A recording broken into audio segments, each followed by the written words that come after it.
Assalomu alaykum. Bugungi mehmonimiz yosh olim Sherzod aka Ziyoyev Erkinovich. Bugungi zamonaviy Markaziy Osiyoning tashqi aloqalari bo'yicha yosh olimimiz. Xush kelibsiz Sherzod aka. Alaykum assalom. Sherzod Ziyoyev 2006-yilda Jahon iqtisodiyoti va diplomatiya universitetini xalqaro munosabatlar ixtisosligi bo'yicha tamomlab, bakalavr darajasini olgan. 2010-yilda esa mazkur ilm dargohining magistraturasini ham tugatgan. Magistrlik dissertatsiyasi Markaziy Osiyoda Yevropa Ittifoqi strategiyasini amalga oshirilishining muammo va istiqbollari mavzusiga bag'ishlangan. 2012-2014-yillar mobaynida esa O'zbekiston Fanlar akademiyasi Sharqshunoslik institutida dastlab aspirantura, keyin doktoranturada tahsil oladi. Xalqaroshunos olim Sherzod Ziyoyev 2015-2016-yillarda Xitoy Xalq Respublikasining Jejiyang universitetida Xitoyni o'rganish bo'yicha o'qib, xalqaro magistrlik darajasini olib qaytgan.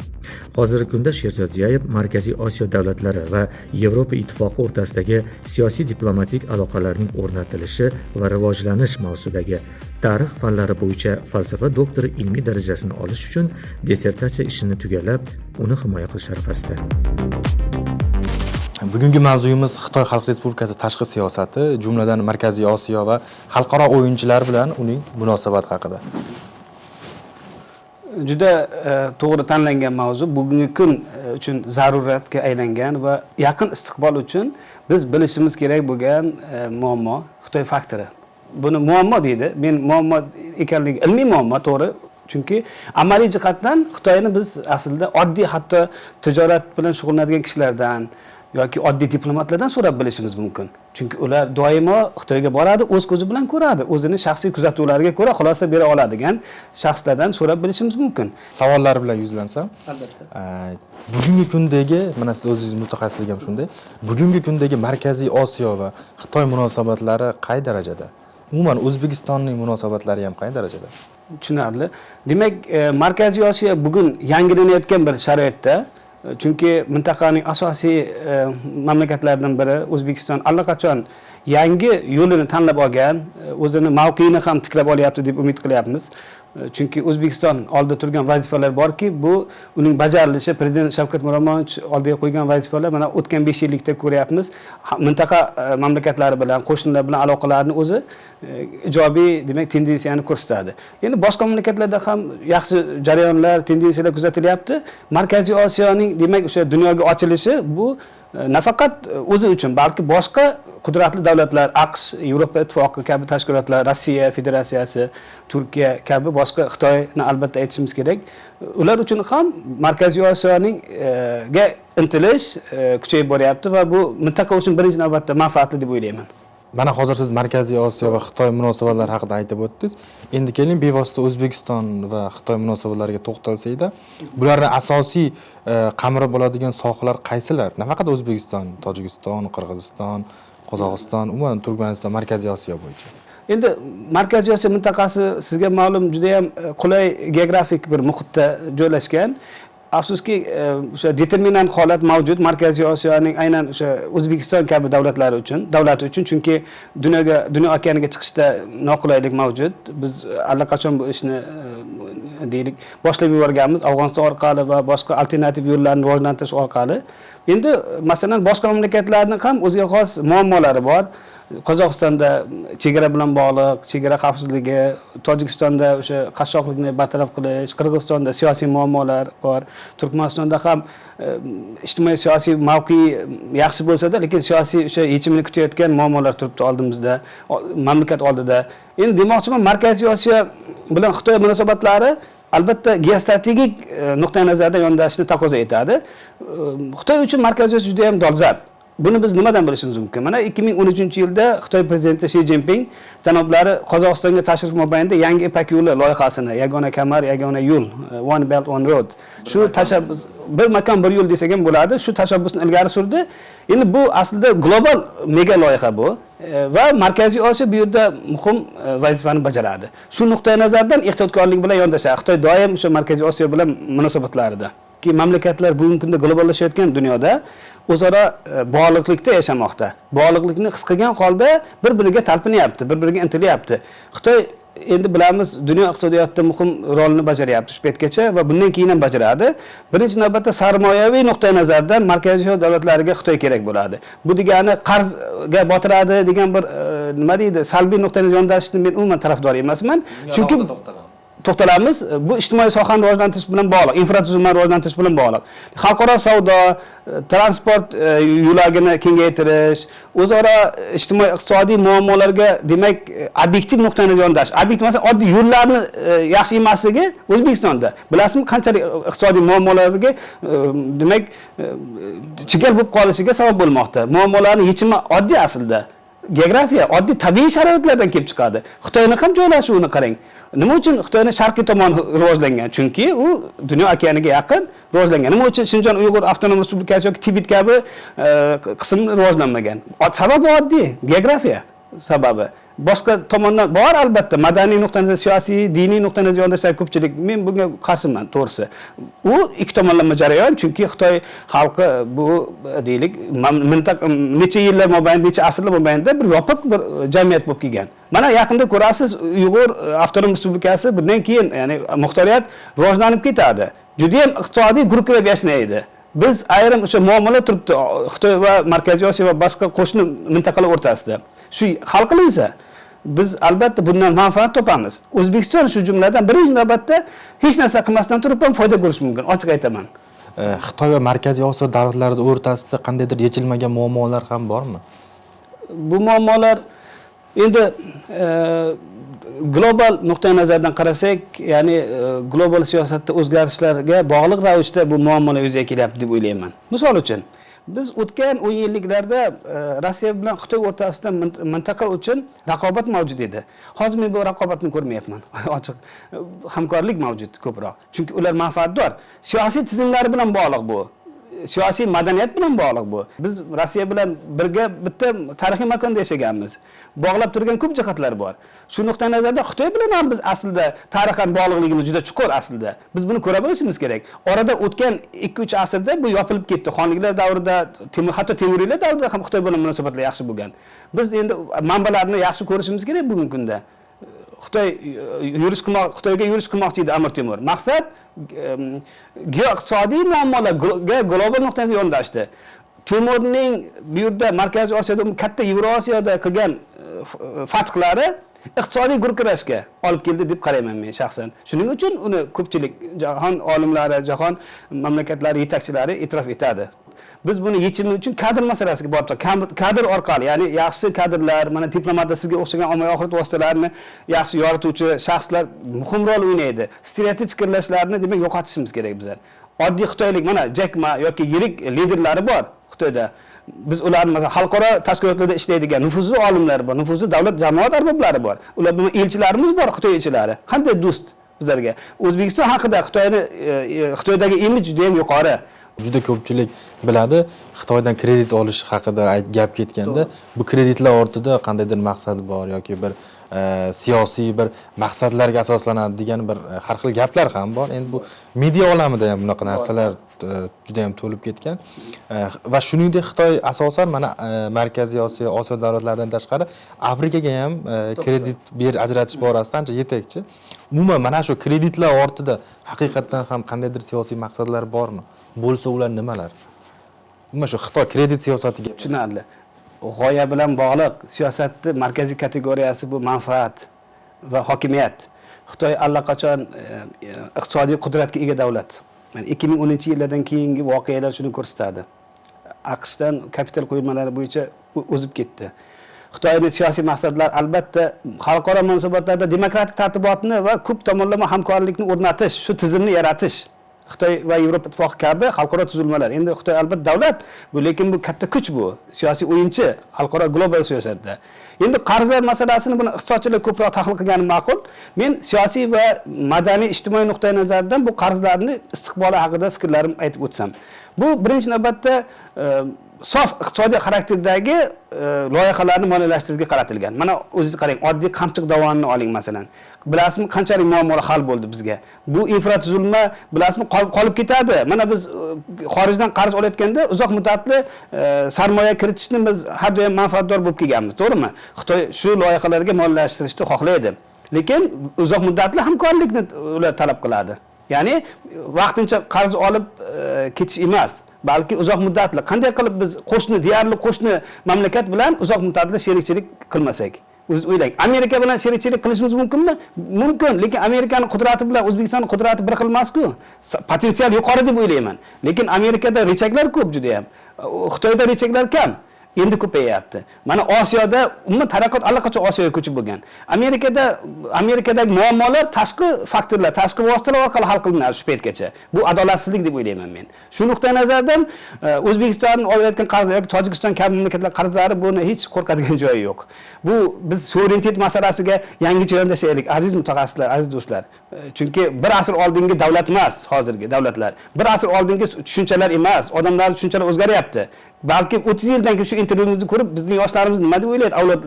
Bizning avlodlarimiz masalan nima deydi? Balki ular bu muammolarga o'sha bag'rikenglik bilan yondashishlari mumkin. Chegara muammo, bular hammasi chegaralar nisbiy, shartli chegaralar. Masalan, Qozog'iston bilan nima uchun biz munosabatlar shu paytgacha yaxshi bo'lmagan? Demak, biz aybdormiz bunga. Yaxshi qilishimiz kerak. Qo'shnilar bilan ham, Amerika bilan munosabatlarga kelsak, masalan, Amerika ham O'zbekiston uchun muhim strategik davlat. Mustaqillik yillari boshlarida, demak, qo'llab-quvvatlagan dastlabki. Xitoy ham, Turkiya ham xuddi shunday. Lekin siyosiy mafkura farqli Amerikada, O'zbekistonda farqli. Bu mafkura ijtimoiy voqelik bilan bog'liq, ijtimoiy shart-sharoitlar bilan bog'liq. Shuning uchun mafkuralashtirish noto'g'ri siyosatda. Ya'ni konkret bitta mafkuraga tayanish kerak emas, xilma-xil mafkura. Pluralistik mafkuralarga tayanishimiz kerak, shunda manfaatli bo'ladi. Biz bilmaymiz nima to'g'ri ekanligini. Xitoyni tanlagan yo'li to'g'ridir balki kelajakda. Biz uyalib qolarmiz Xitoydan masalan. Siz hozir aytib o'tgan fikringizga yana bir savol bilan murojaat qilmoqchiman. O'zingizning ham xabaringiz bo'lsa kerak. Tojikistonning asosiy shu 50% atrofida qarzi asosan Xitoy Xalq Respublikasidan va yana 5-6 yillar avvaldan buyon bo'lib kelayotgan bir xabarlar bor media olamida. Ya'ni Tojikistonning tog'li Badaxshon hududlari Xitoy Respublikasiga allaqachon o'tgan degan bir gaplar ham bor. Lekin bu tasdiqlanmagan. Shunga qanday qaraysiz? Masalan, qarz berish evaziga yer olinganmi yoki bu sizni bu savoldan avvalgi bergan javobingiz bilan o'zaro bog'liq? Albatta. Endi bu davlatlar o'rtasida qarz munosabatlari bu aslida bu tashqi siyosatda nafaqat bir deylik bir vosita, balki hamkorlik uchun bir muhim qadam deb o'ylayman. Va buga kengroq qarashimiz kerak. Tor davrada emas, balki o'sha majburiyat bor. To'g'rimi yo'qmi? Ertaga nima bo'ladi bilmaymiz. Lekin inson omiliga bog'liq. Insonlarning, davlatni boshqarayotgan insonlar, jamiyatlarning vakillariga bog'liq. Ularning o'zaro qaror qabul qilishiga bog'liq deb o'ylayman. Ijtimoiy soha Tojikiston nisbatan qashshoq mamlakat. Faktlar shuni ko'rsatadi. Uning joylashuvi ham noqulay. Tashqariga chiqishi juda noqulay. Xitoy yordam bersa, ham Xitoy uchun yaxshi, ham Tojikiston uchun yaxshi. Bu istiqbolli deb o'ylayman. Bu Marshall plani. Men shunday deb qarayman. Bu yangilik emas aslida. Xorijiy mutaxassis juda yaxshi biladi buni. Germaniyaga AQSh yordam bergan 2 jahon urushidan keyin. Janubiy Koreyaga yordam bergan. Germaniya zarar ko'rmadi-ku, foyda ko'rdi. Tashqi qarzlar bu faqat muammoni yechimi uchun yoki xulosalashga asos bo'lmaydi. Amerikaning o'zi ham. Bu haqda menda to'liq ma'lumotlar yo'q. Iqtisodchilar va huquqshunoslar javob bergani to'liqroq bo'ladi. Siyosiy nuqtai nazardan men bu yerda muammo ko'rmayapman. Agarda rostdan ham shunday Badaxshon hududi Xitoy Xalq Respublikasiga o'tgan bo'lsa, bu qanday vaziyat bo'lishi mumkin? Men bunga ishonmayman. Konsortium tuzilgan bo'lishi mumkin. Mana qarang, suv muammolari bor edi Markaziy Osiyoda, to'g'rimi yo'q? Hozir ham bor, yaqin kelajakda yana bo'ladi, lekin buni yechimi ham bor albatta. Endi non kamtarlik bo'lmasin. Demak, Tojikiston hududi bu yerda hududiy masala emas, balki davlat tashqi qarzi masalasi, vaqtincha foydalanish bo'lishi mumkin. Buni hech yomon tomoni yo'q. Siz suhbatimiz boshida bir aytib o'tdingiz, ya'ni bir makon, bir yo'l loyihasi bo'yicha va Markaziy Osiyoga manfaat haqida ham aytib o'tdingiz. Va mana shu davlatlar kesimida aytaylik, aslida Qozog'iston uchun, O'zbekiston uchun, umuman Markaziy Osiyo hududidan o'tishni o'zi bu katta bir iqtisodiy manfaat olib keladi. Yana mana shu manfaatni chuqurroq shu mavzuga yondashish mumkinmi? Albatta. Endi bu bir makon, bir yo'l loyihasi bilasizmi? Nima uchun bu aslida bu loyiha bilasizmi? Bu demak o'tgan asrning 80-yillarida, taxminan 70-80-yillarda iqtisodiy qudratli mamlakatlar, yuqori iqtisodiyotga o'sishga ega bo'lgan mamlakatlarda oldin bitta muammo paydo bo'ldi. Bu ham bo'lsa energetik ta'minot. o'sha 1974-yildan keyin neft inqirozidan keyin boshlandi. OPEC tashkiloti tuzildi va boshqa xalqaro tuzilmalar. Endi Jahon banki va boshqa xalqaro moliya tashkilotlari afsuski g'arb manfaatlariga xizmat qila boshladi. Men buni bir necha misollar bilan tushuntirib berishim mumkin. Endi Osiyodagi mamlakatlarning o'sishi bu nafaqat geosiyosiy jihatdan, balki ijtimoiy nuqtai nazardan ham muhim. Odamlar migrant bo'lib ko'chib yurmaydi, urushlar bo'lmaydi. Agar shu yerda biz zavodlar qursak, shu yerda iqtisodni ko'rkirab yashnatsak, shu yerda modernizatsiyani qilsak, agar shu mintaqalarning o'zida bizga hojat qolmaydi. Eng rivojlangan davlatlarga odamlar ko'chib ketishi, Shimoliy Yevropa mamlakatlari, Kanada kabi, masalan, eng yaxshi malakali mutaxassislar yig'ilib qolgan. Nima uchun Osiyo mamlakatlarida bor? Mana Singapurda, Malayziyada bor, Xitoyda bor, Janubiy Koreyada bor. Xitoyda o'zida juda ham ko'payib boryapti bundan keyin.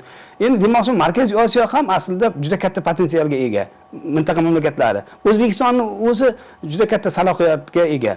Va buning uchun biz O'zbekiston o'sha men shunday fikrdaman, nafaqat ikki tomonlama munosabatlar, balki ko'p tomonlama munosabatlarni rivojlantirish kerak. Xitoy bilan ham ikki tomonlama, ham ko'p tomonlama. Ya'ni Shanxay hamkorlik tashkiloti bor bu yerda. Mana bu biz deylik 2016-yilda aynan yangi Ipak yo'li loyihasi. Ya'ni biz kengroq qaraymiz bunga. Aslida buni Amerika tashabbusi ham bor edi, lekin yagona kamar, yagona yo'l bu alternativ, muqobil yo'l bu. Endi o'z o'ylang, alternativ yo'l ko'p bo'lsa, kimga foyda, kimga zarar? Hammaga foyda. Bunga ayirmachilik qilish noto'g'ri. Nord Stream 2 Yevropaga boradigan o'sha gaz quvurlari, boshqa albatta alternativ yo'llar kelajak uchun yaxshi, lekin buni biz ortiqcha vaqt sarflayapmiz. Siyosiy mojarolarni ko'paytirib, ortiqcha vaqt sarflayapmiz. Markaziy Osiyo uchun shu yagona kamar, yagona yo'li xalqaro loyihasi demak ham dunyo ekaniga chiqish uchun, ham quruqlikdagi imkoniyatlarimizni yuzaga chiqarish uchun katta bir shart-sharoit, potensialni yuzaga chiqarishda demak katta bir imkoniyat yaratib beradi deb o'ylayman.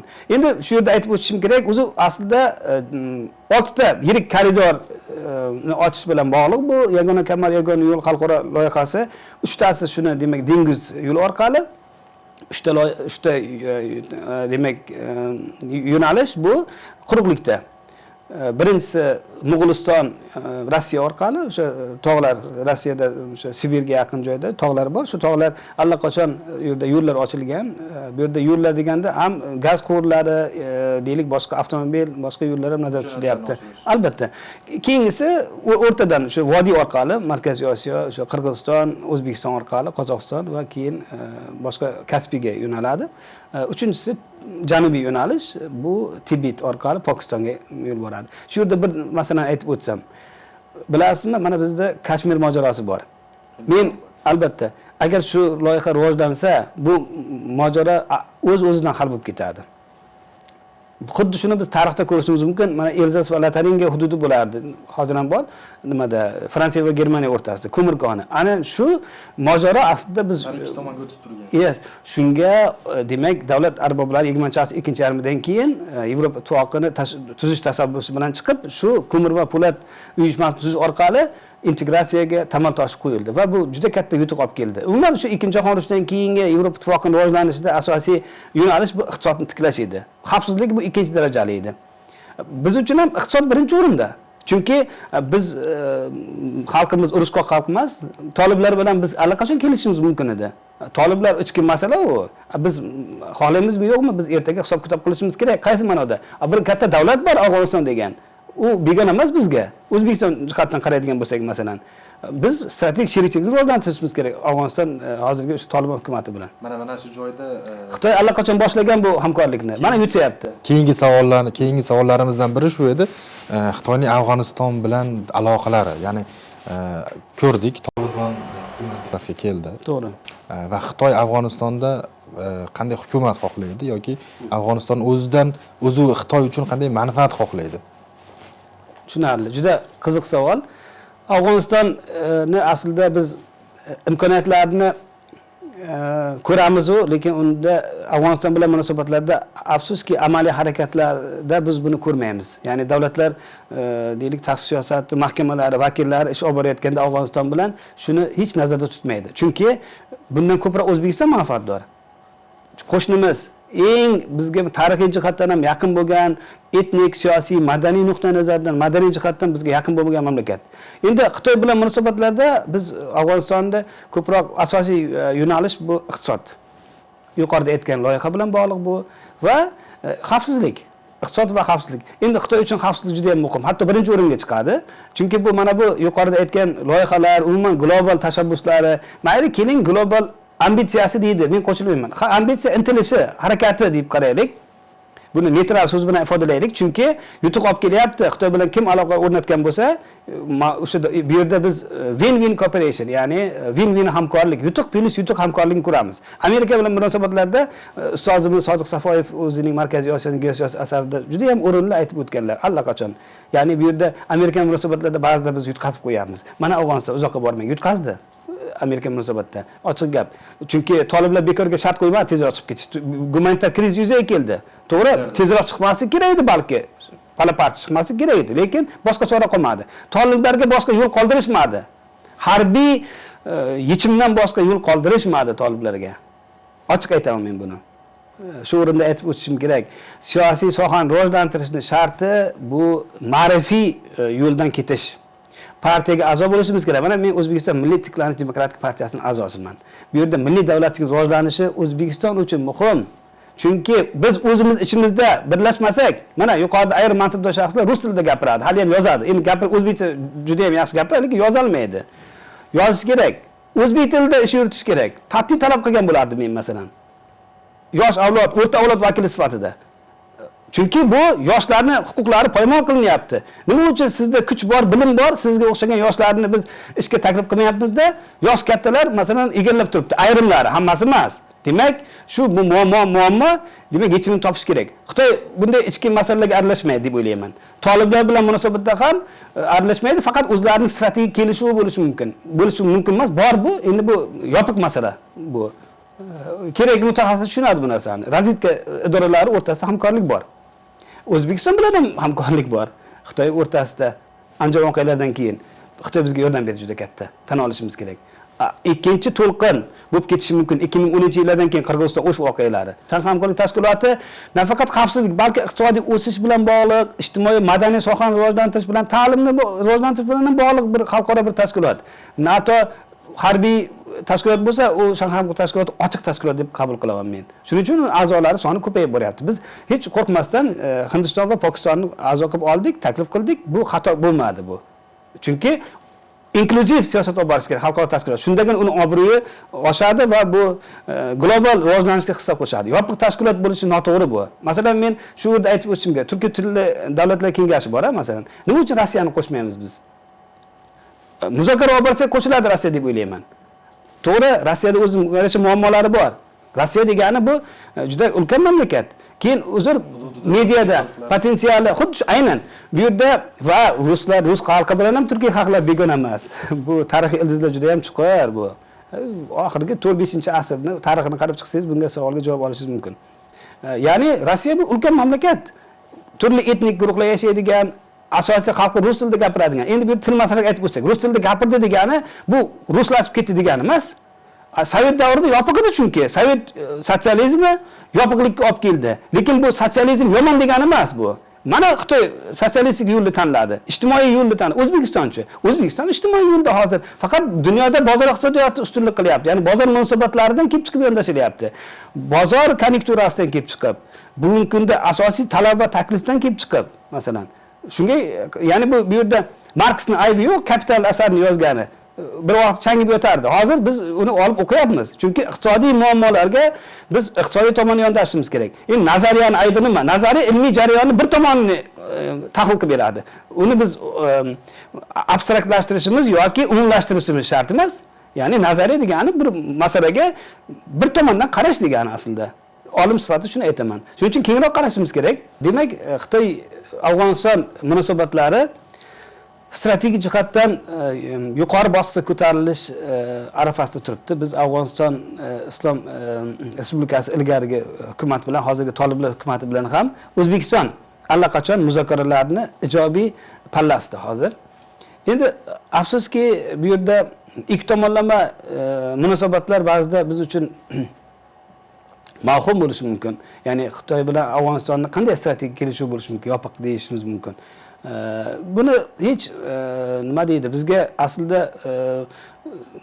bizga o'zi muammo emas, bu ikki tomonlama masala. Lekin biz shuni ko'p tomonlama formatda hal qilishimiz mumkin. Mana Toshkent tashabbusi, O'zbekistonning, demak, prezident Shavkat Mirziyoyevning tashabbusi, bu yerda boshqa xalqaro tuzilmalarni demak jalb qilish bu jarayonga, masalan, 2017-yilda mintaqaviy barqaror rivojlanish bo'yicha hatto xalqaro tashkilotlardan Yevropa ittifoqi vakili ham keldi. Birinchi navbatda 2017-yil Samarqand ruhi degan tushuncha paydo bo'ldi umuman.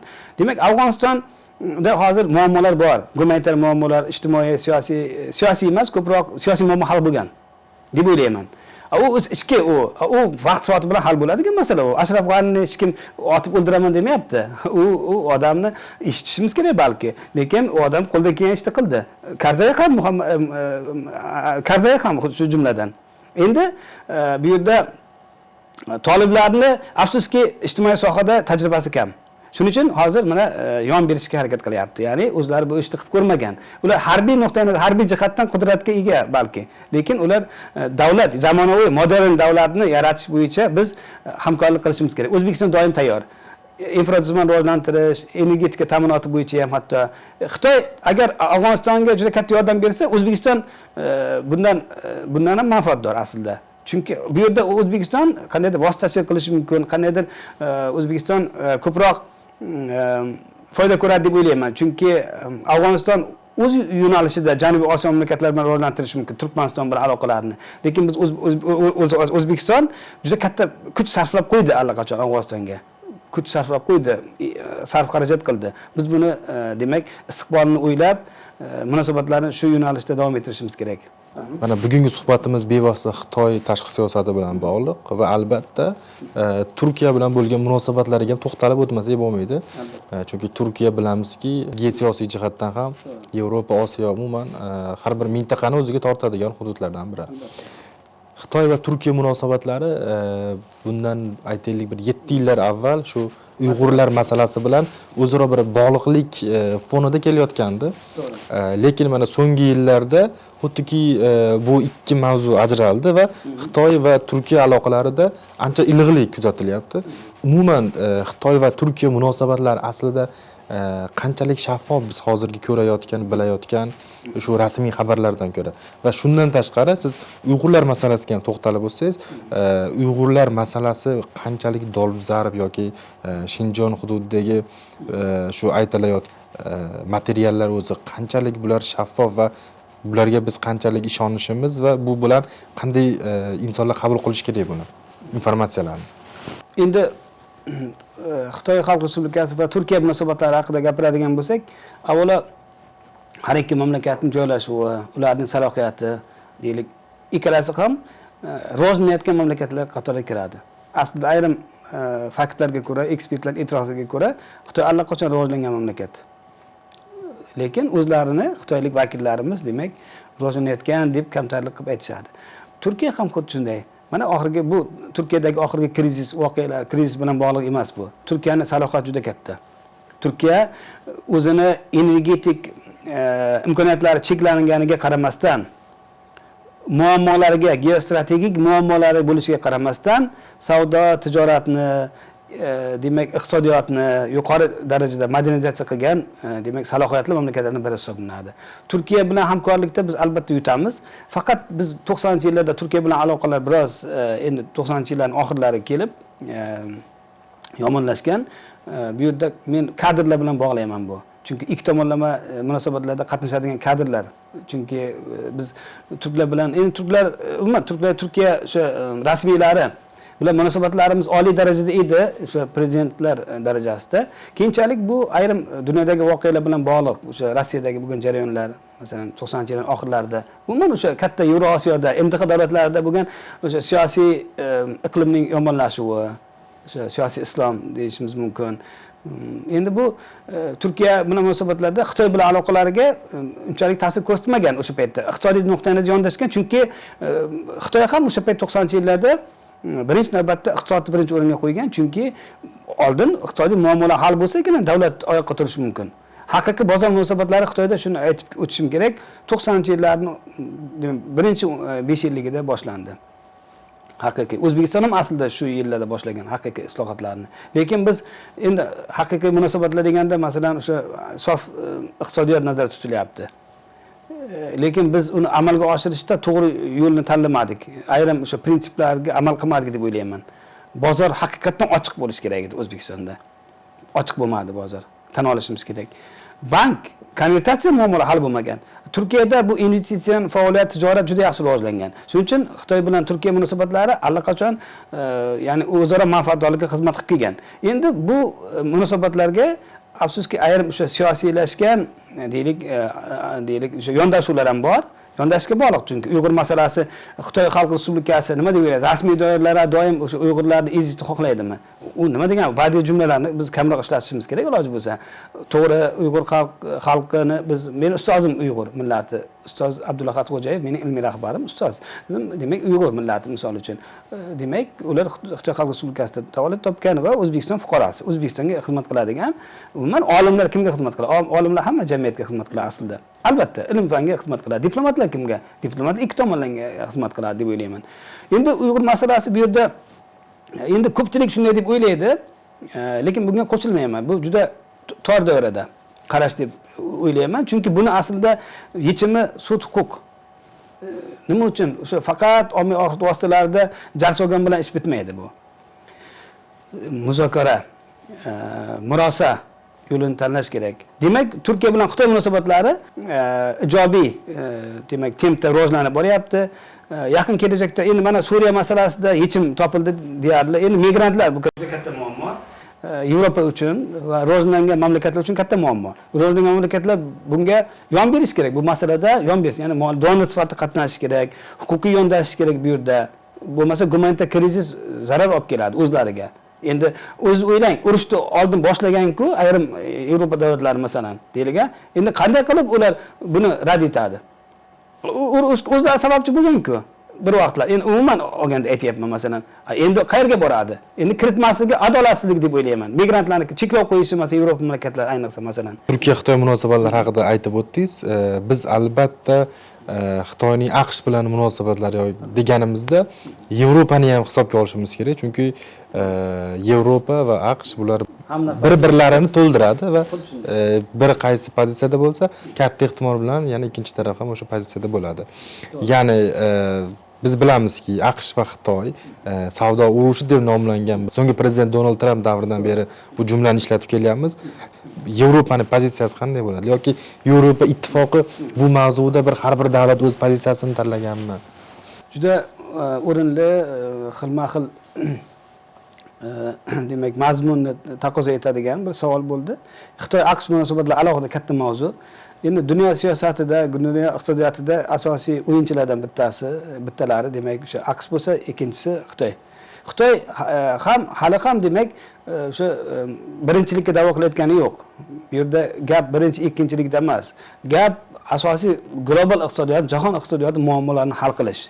Energetika, oziq-ovqat ta'minoti, yangi standartlar, rivojlantirish, ijtimoiy rivojlantirish nuqtai nazaridan. Biz Amerikada Barack Obama davrida sog'liqni saqlash va ta'lim sohasida islohotlarni endi ko'ra boshladik, lekin bu yakuniga yetmadi. To'g'ri, Donald Tramp davrida siyosiy iqlim o'zgardi. Chunki aslida u kishi siyosatchi bo'lmaganligi uchun balki Amerika uchun yutuq bo'ldi bu deb o'ylayman.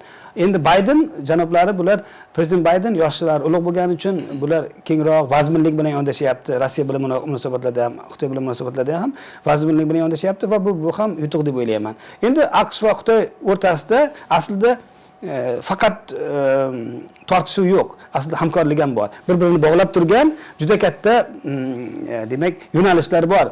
Masalan, deylik o'sha qishloq xo'jaligi rivojlantirishda demak Xitoy katta yordam beradi. AQShdagi fermerlarga masalan. Mana oddiy bir o'sha munosabatlar yomonlashganda ular shikoyat bilan chiqqan masalan. Endi investitsiya sohasida raqobat bor, juda katta raqobat. Amerika sarmoya kiritishni xohlaydi, lekin uzoq bog'liqlikni talab qiladi. Xitoy unaqa shart qo'ymayapti. to'g'ri, Xitoy o'zaro manfaatdorlikni xohlayapti. Ya'ni uzoq muddatli AQSh to'g'ri asosiy demokratiya prinsiplarini ishga soladi, erkinlik. Lekin bu erkinlik doimo manfaat olib kelmasligi mumkin deb o'ylayman. Ya'ni AQSh bilan Xitoy endi o'zaro qudratli davlat bo'lganligi uchun harbiy sohada bular to'qnashmagan deyarli. Lekin mana Janubiy Sharqiy Osiyo mamlakatlaridagi ayrim mojarolarda deylik, demak qatnashyapti. Bular to'qnash kelyapti. Filippin atrofidagi voqealar, o'sha Filippin orollari, Tayvan. Endi bu yerda huquqiy yondashish kerak bu yerda. Masalan, Xitoy deylik, albatta Xitoy diplomatlari, mutaxassislari buni oqibatini o'ylab harakat qiladi deb o'ylayman. Harbiy sohaga shuning uchun ham bejizga aralashmaydi ko'p ham. Mana Suriya masalasida. Endi harbiy hamkorlikni rivojlantirish endi Osiyo uchun kerak, Xitoy bilan Osiyo mamlakatlari kerak. Endi Amerikaning umuman harbiy salohiyati juda murakkab, harbiy sohani rivojlantirish istiqbollari juda ham murakkab. Ya'ni faqat NATO doirasida emas, afsuski. Umuman tushunish qiyin. Harbiy amaliyotlarni AQShni tushunish qiyin. Iroqda hujum, intervensiya deb qarashimiz mumkin va mana boshqa mamlakatlarda boshqa davlatlar orqali aralashyapti. O'zini ittifoqdoshlari orqali aralashyapti. Bu noto'g'ri. Endi inson huquqlari nuqtai nazaridan to'g'ri bo'lishi mumkin, faqat bunga tor qarash kerak emas. Ya'ni ma'lum bir huquqiy tizimlar ham yaqin bo'lish kerak. AQSh endi bu yerda javobgarligini ham masalan nima uchun ayrim o'sha xalqaro konvensiyalardan chiqib ketyapti? Parij shartnomasi o'sha nima bo'yicha iqtisodiyot rivojlantirish, yashil iqtisodiyot, ekologik iqlimni demak asrash bo'yicha bu inklyuziv siyosatga qarshi. Ya'ni barqaror rivojlanish degan bir yo'nalish bor. Dunyo katta bir hozirgi mana dunyo mamlakatlari uchun katta magistral yo'l. Buni biz hal qilmasak, bu yo'lni birgalikda shu yo'lni ochmasak, hamma cho'kish mumkin. Iqlim o'zgarishlaridan jabr allaqachon ko'ryapmiz. To'g'rimi, yo'qmi? O'zbekiston qanday ko'rish mumkin? Bilvosita emas, boshqa yo'llar orqali demak bu kirib keladi. Mana pandemiya masalan, to'g'rimi? Men iqtisod bilan bog'layman shuni. Nima uchun? Xitoy allaqachon chiqib ketdi bu pandemiyadan. Chunki siyosat kuchli, ijtimoiy siyosat juda kuchli Xitoyda. Biz endi tushunib yetyapmiz. Bu qanday oqibatlar olib keladi? Siyosiy krizisga olib keladi. Mana Qozog'iston voqealari, oddiy ijtimoiy muammo. To'g'ri, huquqiy nuqtai nazardan yondashganda balki hozirgi prezident Qosim-Jomart To'qayev strategik qaror qabul qildi deb o'ylayman. Biz inson vafot etgandan keyin albatta biz hamdardlik bildiramiz. Tarafkashlik qilmaymiz bu yerda. Endi uni sud organlari hal qiladi uni, kim aybdor, kim aybdor emasligini. Lekin bu yerda umuman global nuqtai nazardan AQSh va Xitoy kabi qudratli davlatlar shu imkon qadar shu mas'uliyatni his qilish kerak. O'zaro munosabatlarda faqat ikki tomonlama ta'sir qilmaydi, ko'p tomonlama muammo bu. Aynan shu Yevropa ittifoqi xalqaro tashkilot sifatida qator mexanizmlarga ega. Ya'ni yordam mexanizmlari bor. Mana ta'sis dasturi 90-yillarda chegaralar xavfsizligi bo'yicha juda ham ko'p. Bularni faqat biz amalga oshirishimiz kerak. Endi men kelajakda xohlayman Rossiya bilan Yevropa ittifoqi mamlakatlari munosabatlari yaxshilansa. Men prognoz qilaman, yaxshilanadi, bu juda katta yutuq bo'ladi. Xitoy uchun ham, O'zbekiston kabi markaziy davlatlar uchun ham katta yutuq bo'ladi deb o'ylayman. AQShning demak pozitsiyasi zaiflashadi yaqin kelgusida va Xitoy va uning ittifoqdoshlari pozitsiyasi oshadi, ortadi deb o'ylayman. Bu bashorat emas, bu ilmiy asoslangan demak yondashuv, tahlil albatta. Hozir mana siz ikki davlat munosabatlari, ya'ni Amerika va Xitoy o'rtasidagi munosabatlarga fikr bildirdingiz-da. Va g'arb davlatlari pozitsiyasini ham aytib o'tdingiz. Lekin mana shu davlatlar kesimida buni tahlil qilish mumkinmi? Davlatlar kesimida bu qanday bo'ladi deb. G'arb davlatlar, ya'ni Yevropa davlatlari kesimida. Brexit bo'ldi, Buyuk Britaniya Yevropa ittifoqini tark etdi. Yevropa ittifoqini tark etdi. Mana shu vaziyatda g'arb davlatlari, ya'ni Yevropa davlatlarining pozitsiyasi Amerika va Xitoy savdo urushi mana ziddiyati deylik, ikki davlat ziddiyati fonida barchasi o'zini xuddi Buyuk Britaniyani Brexit jarayoniga o'xshab o'z pozitsiyalarini tanlab, qandaydir har xil tomonlar bilan munosabatlarini boshqa bir vektorlarga olib o'tadimi yoki umumiy bir pozitsiyada turadimi Yevropa davlatlari AQSh va Xitoy munosabatida? Endi bu savol aslida juda o'rinli va endi farqli bo'lishi tabiiy hol, ya'ni a'zo davlatlarni, Yevropa ittifoqiga a'zo mamlakatlarni ehtiyojlaridan kelib chiqadi bu. Ularning mavqei, iqtisodiy shart-sharoitlar va o'zini ijtimoiy muammolariga bog'liq bu deb o'ylayman. Misol uchun Sharqiy Yevropa mamlakatlari hali o'zini to'laligicha suverenitetini qayta, ya'ni ittifoq doirasida, ittifoq ham u ittifoq degani bu xalqaro tashkilot sifatida men qarayman, aynan kichik mamlakatlarni suverenitetini himoya qilishda xalqaro tashkilot juda katta rol o'ynaydi. Masalan, O'zbekiston Markaziy Osiyo hamkorlik tashkilotini tuzsak nima bo'lardi ilgari? Mana hozir o'sha OTSAS degan tashkilot mohiyati bo'lardi ilgari. Yevroazis bilan qo'shilib ketdi. Mayli, buni o'sha obyektiv sabab deb qaraymiz bunga. Deylik, masalan, o'sha global siyosat bilan bog'liq. Aslida biz lekin to'g'ri yo'lni tanlashimiz ham mumkin edi. Bizda ichki muammolar xalaqit berdi deb o'ylayman. Mintaqa mamlakatlari, afsuski, mana Qozog'iston va O'zbekiston kabi mamlakatlar bir-biriga raqib bo'lib qoldi, afsuski. Endi buni chuqur o'ylab, demak, ijobiy tomonga o'zgartirish kerak. Demoqchimanki, Yevropa mamlakatlari ham o'zining ehtiyojidan kelib chiqib, Markaziy Yevropa davlatlari, Polsha yoki kichik mamlakatlar bor, Chexiya deylik, mana Sharqiy Yevropa mamlakatlari, bular majbur suverenitetni va o'zini suverenitet bu yerda ijtimoiy nuqtai nazardan qarash kerak. Davlat qaysi sohada davlatligini qiladi? Ijtimoiy sohada davlat kafolat bo'lish kerak. Ya'ni yashash uchun turmush sharoitiga bog'liq ravishda siyosat olib borish kerak. Migrantlar masalasida mana Avstriya qo'shilmadi, masalan, cheklab qo'ydi, to'g'rimi? Lekin bu noto'g'ri meni fikrimcha. Bu separatistik harakat deb o'ylayman. Majburiyat bor, Yevropa ittifoqiga a'zomi, demak bajarish kerak. Bo'lmasa a'zo bo'lmasligi kerak. Ko'ryapsizmi? Brexit, Angliya ham xuddi shunday. Angliya chiqib ketdi.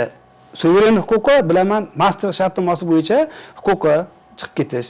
Endi bu oson chiqmayapti-ku, hozir ham davom etyapti jarayon, hisob kitoblari bor masalan. Lekin kollektiv xavfsizlik nuqtai nazaridan bu zaif qaror deb hisoblayman. Kelajakda Angliya uchun bu demak muvaffaqiyatsizlik olib keladi deb o'ylayman. Yevropa ittifoqi rivojlanishda davom etadi, kengayishda davom etadi, lekin tezlashishi shart emas. Istagan davlat a'zo bo'lishi mumkin. Ochiq tashkilot bu. Yoki boshqa tuzilmalar bor, Yevropa ittifoqiga o'xshagan Yevrozona kabi boshqa tashkilotlar. Biz o'sha xalqaro tuzilmalar rivojlanishi albatta endi ishlaydigan tashkilot bo'lishi kerak, o'rinli bu. Masalan, bizda Yevrosiyoda kollektiv xavfsizlik shartnomasi tashkiloti bor, to'g'rimi? ODKB deymiz. O'zbekiston shundan bir necha marta kirib, yana chiqib ketgan, chunki konstitutsiyaga zid bo'lganligi uchun. Gap konstitutsiyada zid bo'lish, zid bo'lmaslikda emas. Gap besamara ishda. Nima uchun? MDHda shu tashkilot bor-ku, shu funksiya bor-ku, nima uchun biz bajarmaymiz? Shunga a'zo, MDHga a'zomizku biz, to'g'rimi? Sobiq ittifoq parchalanishidan keyin MDH degan tashkilot tuzildi. To'g'rimi? Mustaqil davlat hamdo'stligi. Nimaga biz shu tashkilotni rivojlantirish orqali muammolarga yechim topmaymiz? Demak, muammo yondashishda deb o'ylayman. Qanday yondashishimizga bog'liq bu. Xalqaro tashkilotlardan unumli foydalanishimiz uchun biz xalqaro hamkorlikni jadallashtirishimiz kerak. Aktiv bo'lishimiz kerak biz. Ya'ni O'zbekiston diplomatiyasi faol tashqi siyosat olib borish kerak deb o'ylayman. Hamma masala bo'yicha pozitsiyasini bildirish kerak. Chetda turdingizmi, demak bu yo siz qo'llab-quvvatlamaysiz yoki betarafsiz. Ya'ni yoki siz passivsiz, masalan, passiv bo'lish kerak emas, aktiv bo'lish kerak. Ya'ni doim o'z pozitsiyasini bildirish. Negotiate qilish mumkin, muzokara olib borish mumkinmi? Albatta, pozitsiyani bildirish muhim. Pozitsiyani bildirmadingizmi, demak siz davlat rolini qanday davlat majburiyati bor. Davlat o'sha xalqni, yashayotgan xalqni manfaatlarini himoya qilish kerak. U millatidan qat'iy nazar. To'g'rimi, yo'qmi? Misol uchun o'zbek diasporasi bor Rossiyada. Bilasizmi? O'zbekistondan ketgan ruslar nima deb o'ylar ekan? Ularning muhabbati hali ham yuqori bizni O'zbekistonga nisbatan. Biz bundan g'ururlanishimiz kerak. Demak, ruslarni ham toshkentlik ruslar, o'zbekistonlik ruslarni ham himoya qilishimiz kerak manfaatini. Ular bilan faol aloqalar o'rnatishimiz kerak. Endi biz bu yerda ochiq albatta.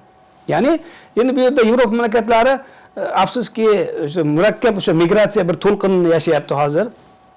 Buni yechimi endi biz yaqin kelajakda iqtisodiy muammolar hal bo'ladi. Endi ya'ni o'sha ochiq bu yerda kelishuv ketyapti hozir. Mana e'tibor bersangiz, Rossiya prezidenti Vladimir Putin u kishi bilan AQSh yetakchilari, prezident Bayden va Xitoy yetakchisi Shi Jinping janoblari bilan strategik o'sha kelishuvlar, ya'ni dialog, muloqot boshlangan. Shu oyning oxirlarigacha bu muloqot tugaydi va keyin qaror qabul qilish, tashqi siyosatda, xalqaro aloqalarda ijobiy tendensiyani men kuzatamiz deb o'ylayman. Endi mana bu muammolar, konfliktsiz hududlar bor, to'g'rimi? Ukraina bular huquqiy nuqtai nazardan hal qiladigan masalalar aslida. Sobiq Amerikaning sobiq prezidenti Donald Tramp davrida Xitoy bilan bo'lgan munosabatlar yoki Xitoy mavzusiga atalgan har qanday mavzu bir shoshuvli tarzda bir shovqin ko'taradi-da media olamlarida. Lekin mana prezident Bayden bo'lgandan keyin, Jo Bayden kelgandan keyin bu qandaydir bir nima desa bo'ladi? Yo ohistalik bilan siyosat olib borilyapti Xitoy mavzusida yoki ko'p o'yinlar parda ortida, ya'ni shov-shuvlarsiz bo'lyapti. Aslida qanday hozirgi Baydenning hozirgi prezident Jo Baydenning Xitoyga nisbatan siyosati qanday? Qaysi bir yo'sinda ketyapti? Ya'ni bir tekstda Donald Trampnikidan farq qiladigan tarzda bir ohistalik bilanmi yoki ularning asosiy siyosiy o'yinlari qandaydir bir soya ortiga o'tdimi? AQSh siyosiy tizimi murakkab, kongress bor, senat bor. Demak, bu yerda prezidentga ham vakolatlar yetarli emas deb o'ylayman.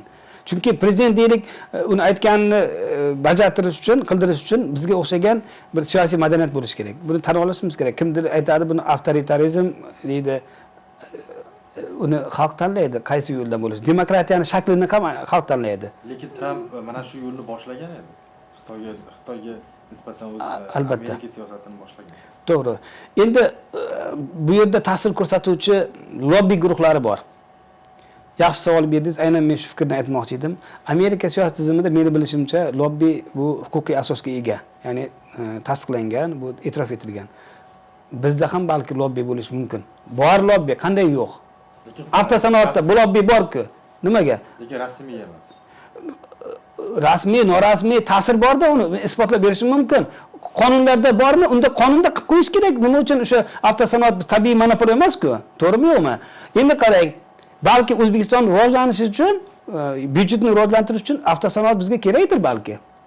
Nima uchun shuni muhokama qilmaymiz? Mumkin, faqat uni majburiyati bor. Narxini tushirish kerak oddiy aholi uchun. Ko'ryapsizmi qanday? Bu yerda sun'iy Rasul Kusherbayev juda nima deydi, erkin mulohaza yuritadigan deputatlarimizdan. Endi shuni taklif qilish kerak amaliy, faqat mediada emas, uni qog'ozda deyman, balki yo'q, uni davom ettirish kerak. Bugungi kunda bizga alternativlar kerak. Raqobat, haqiqiy raqobat muhitini yaratmasak bo'lmaydi. Endi Amerika Xitoy munosabatlarida bu faqat Baydenga bog'liq emas bu. Bayden ijobiy muhitni yaratishga harakat qilyapti. Va hozirgi AQSh davlat kotibi ham juda ham nozik tabli shaxs. Anthony Blinken. Ya, u odam deylik, men o'ylayman, lekin bu AQSh yetakchilari buni tushunish kerak, Xitoy kerakligini AQSh uchun. Va Osiyo mamlakatlari bilan munosabatlarda ham Xitoy bilan hisoblashishga majbur. Chunki uning ittifoqdoshlari bor Xitoyni. Rossiya kamida yoki arab davlatlari bor. Qanday qilib muhit o'zgaryapti hozir? Eron bilan munosabatlarda ham masalan, Afrika endi aytmasa ham bo'ladi. Afrika butun deyarli Xitoy tarafdori mamlakatlar. Masalan, Latin Amerikasichi. Yaqinda Chilida 35 yoshli bir shaxs prezident saylovidan g'olib chiqdi. Men muvaffaqiyat deb qabul qilaman. Yutuq bo'ldi bu. Chunki nima deydi? Kapitalistlar, nima sovetlarning ta'biri bo'yicha aytaylik. Kapitalizm nima u? Amal shu soha kapitalizm, bozor munosabatlari yaxshi, bu yerda kasb qilib olgan, ya'ni odamlar ezish bilan avvora. Yo'q, majburiyat bo'lish kerak. Oligarxlar nima uchun qochib ketgani uchun Putin ularni jazolashga tushdi. Bizda ham oligarxlar bormi? Demak, jazolash kerak ularni. Yo'q, balki hamkorlik qilish kerakdir. Nimaga hamkorlik qilish yo'lini tutmaymiz? Mana bizda pul chiqib ketdi, davlat puli. Biz bilmayman, endi ochiq gaplarni aytayapman. Gulnora Karimovani balki keyinchalik bir intervyu olsak, ayrim haqiqatlarni aytish mumkin. Nima demoqchiman? Bu yerda oddiy yechimi, oddiy sababi oddiy, noqonuniy faoliyat, iqtisodiy faoliyat. Bizda hali ham ulush yuqori, maxfiy iqtisodiyotning ulushi. Bu yomon narsa bu. Amerikadachi? Amerikada ham bor bu. Boshqa davlatlarda bor. Xitoyda bormi? Bor. Xitoy lekin qattiq kurashyapti bu bilan. Ko'ryapsizmi? Ikki xil standartlar bu yerda asosiy muammo. Ya'ni umumiy kelishuv bo'lishi kerak. Transatlantic Trade Partnership deymiz, masalan, Yevropa mamlakatlari bu yerda ustunlikka ega, chunki ular allaqachon iqtisodiy rivojlanishda ma'lum bir yuqori bosqichga ko'tarilgan allaqachon. Xitoydan ham o'tib ketgan hatto. Ularda bu tajriba juda katta. Biz Xitoy ham, Osiyo mamlakatlari ham, hatto Amerikaning o'zi ham Yevropa ittifoqi mamlakatlaridan, umuman Yevropa ittifoqidan namuna oladigan jihatlar ko'p. Ya'ni bir paytda ijtimoiy siyosatni amalga oshiradi va bir paytda iqtisodiy regulatorlik, iqtisodiy nazorat qilish funksiyasi, ya'ni iqtisodiy nazorat qilish deganda bu yerda ya'ni ochiq iqtisodiyotni qo'llab-quvvatlash. Ko'ryapsizmi, Amerikada lobby guruhlar bor, biz bilmaymiz nima maqsadda ishlatadi pullarni ular. Bitta Bill Clinton Bill Gatesning faoliyati bilan biz Amerikaga baho bera olmaymiz. Biz bilmagan qancha noqonuniy tashkilotlar bo'lishi mumkin balki. Yes, that's right. Shuning uchun ochiq iqtisodiyot, xalqaro munosabatlar demokratlashuvi uchun Xitoy hozir qattiq kurashyapti. Muammo qayerda, ko'ryapsizmi? Hatto Yevropa ittifoqining ham pozitsiyasi farqli bo'lib qoladi agar AQSh bilan munosabatlarda. Aynan o'sha iqtisodiy muammolarni hal qilishda, siyosiy umuman o'sha deylik yondashuvlarda ham masala. Mana Eron masalasida Yevropa ittifoqi allaqachon ijobiy sanksiyalarni bartaraf qilish tarafdori. Lekin faqat Yevropa ittifoqiga bog'liq emas bu. Endi xalqaro hamjamiyat buni ko'ra bilish kerak. Endi BMT degan xalqaro tuzilma bor. Xavfsizlik kengashi a'zolarini yangilashimiz kerak. Bu yerda ochiq demokratik o'sha kengaytirish kerak. Mana qudratli davlatlar bor. Xitoyga o'xshagan Malayziya, Singapur, mana O'zbekistonning ham potensiali yuqori, Rossiya, Qozog'iston, masalan deylik, Turkiya mamlakatlari juda kuchli, Braziliya, masalan. Men bu yerda katta 20 talik mamlakatlarni va BRICS mamlakatlarini demak rolini kuchaytirish kerak deb o'ylayman. Chunki demografik jihatdan ularning haqqi ko'proq bo'ladi. Ya'ni dunyo siyosatini belgilashda BRICS mamlakatlari. Endi lobbizm aslida bu bir ijtimoiy munosabatlarda rol o'ynagan ma'lum bir tarixiy davrlarda, deylik mana o'tgan 19-20-asr mobaynida o'sha tijorat sohasida bir vositachi vazifasini o'tagan dastlab. Keyin siyosiy sohada bir marketing, masalan, bizda ham siyosiy sohada ham tijoriy faktorlar muhim rol o'ynay boshladi. Ya'ni PR making, to'g'rimi? Jamoatchilik bilan aloqalarda lobbizm bu ma'lum bir funksiyalarni bajargan, ijobiy nuqtai nazardan xizmat qilgan. Lekin endi bu ayrim mamlakatlarning siyosiy madaniyati, siyosiy tizimi bilan bog'liq. Oddiy demak demokratik prinsiplarni butun jamiyat qabul qiladi. Amerika kabi demokratik mamlakatlarda. Demoqchiman, lobbizm endi u qabul qilishga bog'liq. Ya'ni huquqiy tomoni bor, buni axloqiy tomoni bor demoqchiman. Chunki ba'zi masalalar ochiq muhokama qilish mumkin, ba'zilar ochiq muhokama qilish mumkin emas. Xitoy tashqi siyosat haqida gaplashamiz, lekin Xitoy, Amerika deganda bevosita katta o'yinchilardan yana biri bu Rossiya va so'nggi yillarda Pekin va Moskva aloqalari orasida anchayin bir iliqlashuv va ko'plab siyosiy, iqtisodiy ko'plab vektorlarda bularni hamfikr ekanligini ko'rish mumkin va bu narsa xalqaro hamjamiyatda ayon bo'lyapti.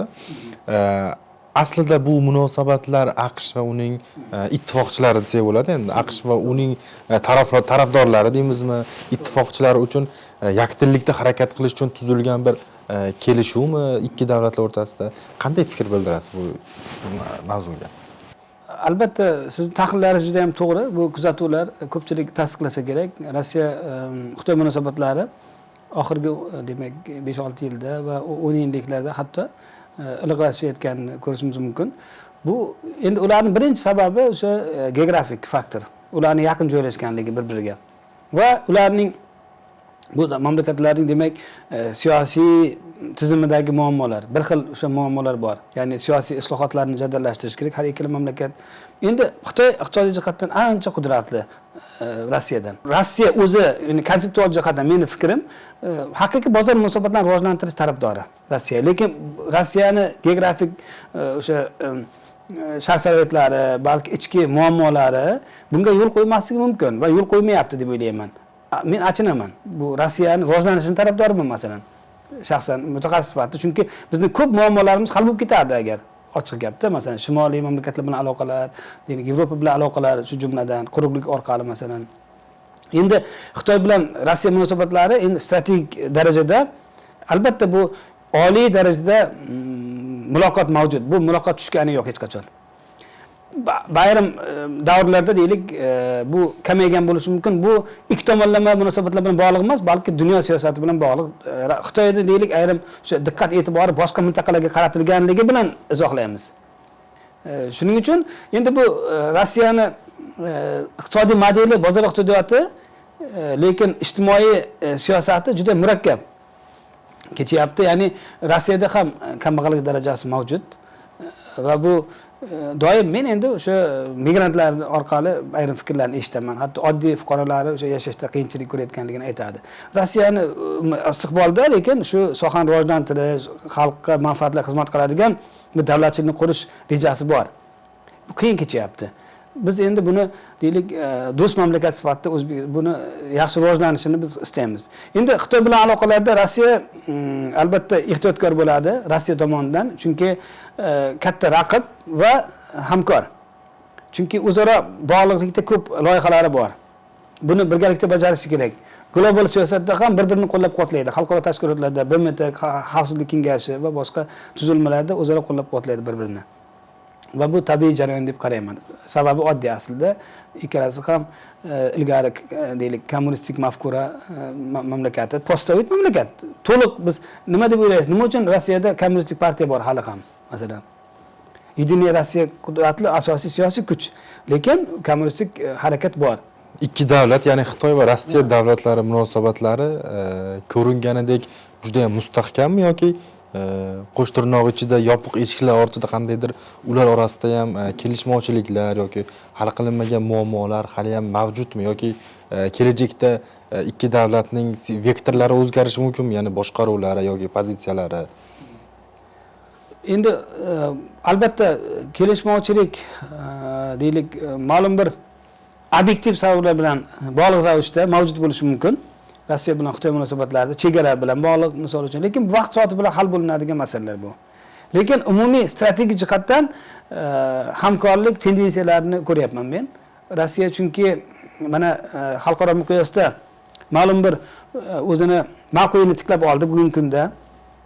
Endi Rossiya oldida yangi siyosiy muhitni yaratish, iqtisodiy o'sish tempini ushlab turish, hatto tezlashtirishni maqsad qilyapti. Buning uchun tarafdorlarga ehtiyoj juda katta. O'zbekiston kabi, Xitoy kabi tarafdorlarining qarori rol o'ynaydi bu jarayonda. Baribir ta'sir qiladi. Albatta ta'sir qiladi, chunki O'zbekiston bilan Rossiya masalan to'g'ri-to'g'ri chegaraga ega emas, lekin ta'sir qiladi. Xitoy bilan Rossiya to'g'ri-to'g'ri chegaraga ega davlatlar hisoblanadi. Lekin endi asosiy markazdan uzoq bo'lgan taqdirda ham endi Rossiyani masalan bu Xitoyga yaqin hududlarni rivojlantirish shu tashabbus bor masalan. Nima uchun Xitoyning tajribasini qo'llamaydi?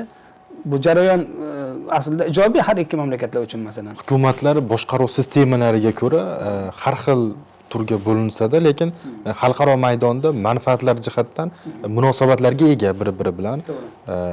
Mana siz hozir aytib o'tganimizdek Rossiya, Xitoy yoki boshqa davlatlarni ham aytib o'tdik. Endi yana jumladan Xitoyning geosiyosiy jihatdan va muhim bir hamkorlaridan biri bu Pokiston. Va chunki biz bilamizki, Hindiston, Pokiston, Xitoy bir koordinatalari o'zining bu taraf bir taraflama ziddiyatli bo'lsa, ikkinchi tomonlama bir-birini manfaatiga bog'liq. Ya'ni to'ldiradi.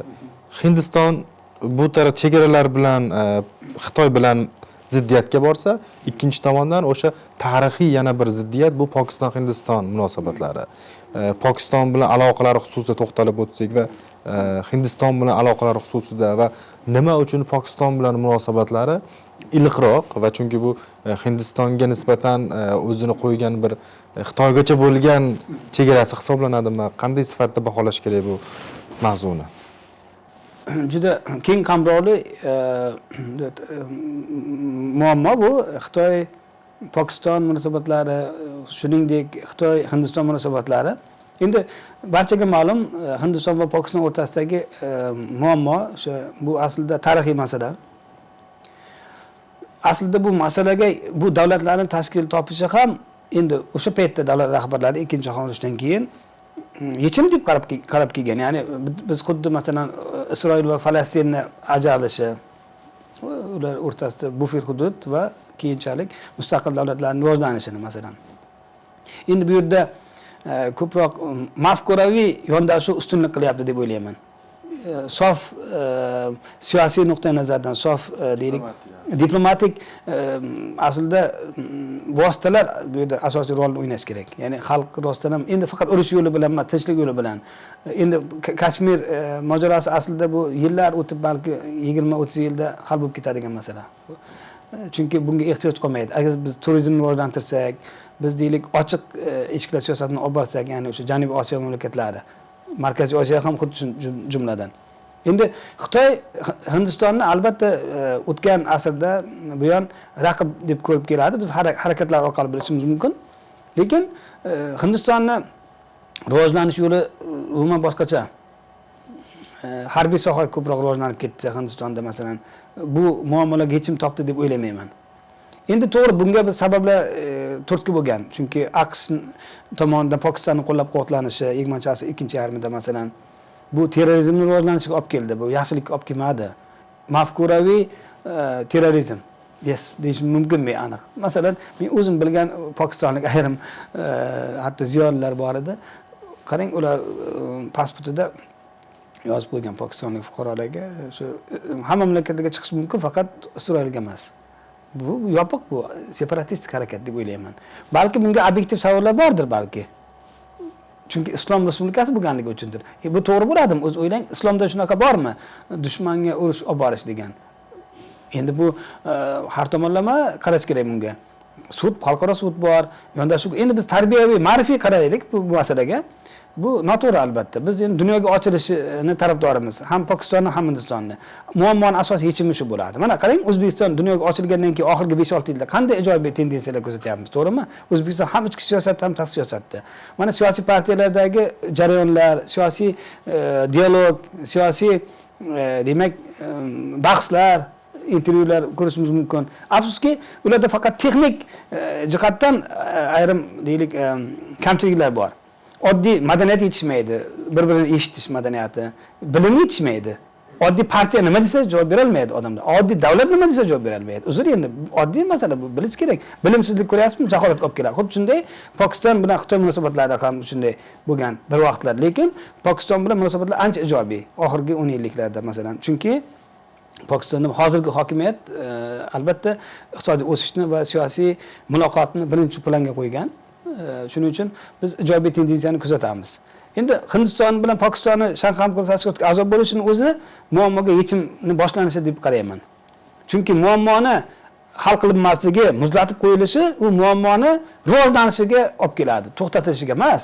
Uni vaqtida hal qilish kerak. Qachondir hal qilish kerak baribir. Men o'ylayman, mana bu xalqaro loyiha, bir makon bir yo'l xalqaro tashabbusini qo'llab-quvvatlasak, ham iqtisodiy foyda, ham siyosiy muhitning rivojlanishi, turizm, madaniy aloqalar rivojlanadi. Janubiy Osiyo mamlakatlari bilan energetik nuqtai nazardan bizda jihatdan Markaziy Osiyoni bog'lab turadigan ko'p istiqbolli sohalar bor. Biz buni rivojlantirishimiz kerak. Xitoy bilan aloqalarda Janubiy Osiyo shunday qaraydi deb o'ylayman. Endi buni xalq ham tushunish kerak. Demak, ommaviy axborot vositalari, ta'lim dargohlari, tashkilotlari bundan unumli foydalanish kerak. Xitoyda ko'p o'qiydigan pokistonlik talabalarni bilaman, hindistonlik talabalarni bilaman. Ularning sonini ko'paytirish kerak. Xitoylik talabalarning sonini ko'paytirish kerak. Hindistonda, O'zbekistonda, boshqa mamlakatlarda o'zaro akademik almashinuv juda katta bir o'sha davlatlar o'rtasidagi hamkorlikni ijobiy tomonga o'zgarishiga turtki bo'ladi. Xitoy va Pokiston, Hindiston munosabatlari haqida aytib o'tdingiz. Bu muammolarning ildizi haqida ham to'xtalib o'tsangiz-da. Demak, Xitoy va Hindiston, shuningdek Xitoy-Pokiston munosabatlari, bu uch tomonlama munosabatlar endi ularning qo'shni mamlakat sifatida yashayotganligi birgalikda, chunki yaqin hududda joylashgan. Demak, endi mana Hindiston aynan mojaroli hududi Pokiston bilan Xitoyga ham yaqin, shu Tibetda ularning mafkuraviy jihatdan bu yerda aholini deylik umuman boshqacha bir siyosiy madaniyatga ega ekanligi. Men o'ylayman, endi davlatlar yuqorida turgan mansabdor shaxslarga ham bog'liq emas bu. Oddiy aholini kayfiyatiga, ularning siyosiy madaniyati, ularning bilimiga ham bog'liq deb o'ylayman. Jaholat deb oddiy javob berish mumkin, lekin bunga nima sabab bo'lyapti? Demak, mamlakatlarni demak o'sha tashqi siyosatda ham ochiqligi muhim bu yerda. Endi bu kadr bilan bog'liq bu. Ya'ni o'sha yetarli diplomatlar balki ishtirok etmayotgandir bu jarayonda masalan. Ya'ni to'g'ri inson vafot etadi, konfliktli hududlar, mojaroli hududlar juda og'irlik masala, juda ham hissiyotli, sensitiv, hissiyotli masala. Lekin biz mana Afg'onistonda ham ko'rishimiz mumkin. Qanday oqibatlar olib kelayotganligi, mamlakat tiklanishi qanchalik uzoqqa cho'zilib ketayotganligi masalan. Shu nuqtai nazardan biz shunaqa muammolar bo'lsa, deylik uni yo vaqtida hal qilish kerak, imkon bo'lsa vositalar orqali yoki ularni demak yaxshi tomonga yo'naltirish kerak. Boshqa bir alternativlar qidirish kerak. Ya'ni boshqa sohalarni rivojlantirish orqali yechim topish mumkin. Ya'ni har qanday ziddiyatdagi kuchlar bir stol atrofida birlashsa, bir stol atrofida o'tirsa, diplomatik yechim yetishi mumkin. Albatta, shubhasiz. Diplomatlarni demak soha nima sa'y harakatlari, ommaviy axborot vositalarining sa'y harakatlari juda katta bu yerda. Sherzod aka, bugungi qiziqarli, manoqli suhbat uchun rahmat. Tashrifingiz uchun yana bir bor rahmat aytamiz. Katta rahmat. Taklif uchun men ham minnatdorman.